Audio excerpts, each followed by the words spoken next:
the beat.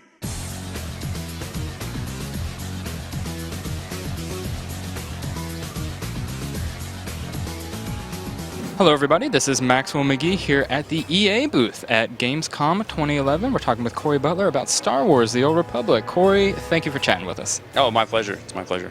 So Corey, let's go ahead and jump right to the meat of it. What are you guys showing off here at the show? Sure, we really wanted to talk about our in-game content, right? Because we know that's the stuff that's going to keep our community thriving for months and years after we launch the game. And with that, we were talking about our flashpoints, which is a highly replayable group instance combat, it's story-driven. And we revealed a brand new war zone, so it's called Huttball. It takes place on the neutral world of Nar Shaddaa.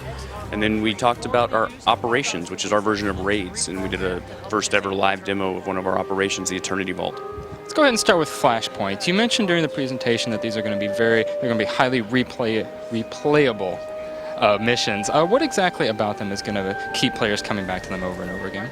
Well, they're very challenging, right? For example, when we did a hands-on for Terral 5, the video that we showed in our presentation, we had like a 90% wipe rate, full party wipes. I mean, less than 10% of the people that came through were able to successfully complete it.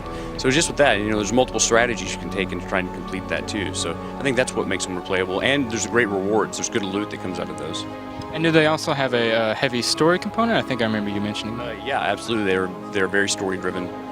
And like multiple outcomes for the stories involved in these things? Yeah, I mean, depending on which choices you make and where you want to take your character, you can definitely end up in different places.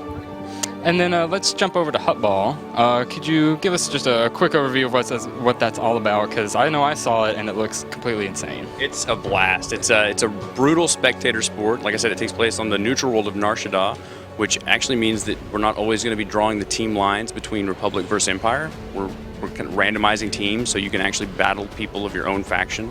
So it could be Jedi versus Jedi, Sith versus Sith, and it's a chance for players across the galaxy to come in and fight for fame and fortune.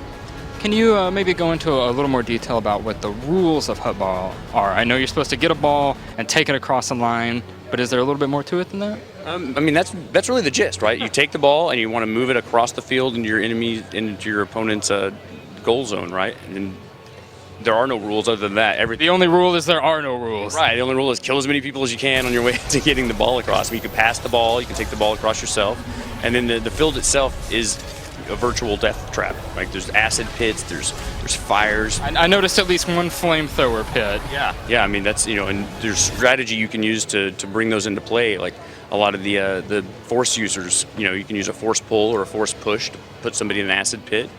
So it's a pretty unique experience, and it's a lot of fun. Cool. And then finally, let's talk about the Eternity Vault and what you were showing off with that. Sure. The Eternity Vault's the first operation that we've announced for the Old Republic. Again, that's our take on raids. And it takes place on the prison world of Belsavis, and the Eternity Vault itself is the maximum security prison. It's where they put the worst of the worst, so to speak. And Belsavis is a snow-covered planet, so this prison's been hidden and lost for years and years and years. But now that the Republic and the Empire are both back on the planet, they've rediscovered it, and it houses one of the most powerful force users the galaxy has known in the past 20,000 years. So both are interested in getting in there and discovering its secrets. So what is your team doing to make your in-game raid content a little more varied, a little more different from the other MMOs that are out there? Well, it's really just kind of playing it and coming in with a unique approach. I mean, with the Eternity Vault, there's a lot of gameplay mechanics in play there. I mean, with the live demo that we did, it was just the beginning of it. We didn't actually get inside the vault. But as you move through the vault, there's different types of mechanics that you don't normally see in an MMO. There's puzzle mechanics, there's almost a platform-esque sort of sequence where you're hopping around these different rocks on the lava, and there's just a lot of different ways you can play the operations. So for, we'll say, the average team, how long do you think it would take them to play through the Eternity Vault? It's not really something we're talking about. We're not discussing like the length of content, and plus it really just depends on how you want to play the game, right? You can take as long as you wanted to ease through the Eternity Vault. Fair enough. We don't have to use that. All right. Finally, I wanted to ask a little bit about, you guys have obviously shown this game a lot in previews coverage, and it's gotten out in front of the public. What has the feedback been like from the fan community, and how has your development team sort of internalized what they've been asking for? It's been overwhelmingly positive, actually. It's been great, and we've been in external testing for a while now, so we get a lot of feedback from that. We get a lot of feedback in the forums, the face-to-face when we get to come out to these events and let people get their hands on the game. And we're always listening to our fans. Like, for example, with our very innovative multiplayer conversation system, we noticed that some people would be not near the area, right, but they still wanted to take part of the conversation.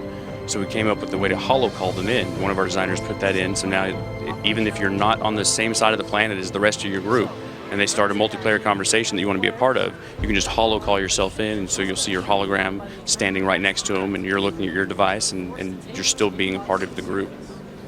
And where would you say that your team is at with the development of the Old Republic? What do you have left to work on with this game? At this point, it's really just waiting for the game to be ready. We're gonna put it out there when we feel like it's hit that BioWare level of quality. I mean, BioWare's always been a very quality-driven studio, so when the game's ready, we'll put it out there. Well, I know I'm excited to get my hands on it. Can you perhaps tell us when your game may be coming out? We're targeting holiday of 2011. All right, well, thank you so much for chatting with us, and enjoy the rest of the show. Thank you. It's a pleasure. Take care.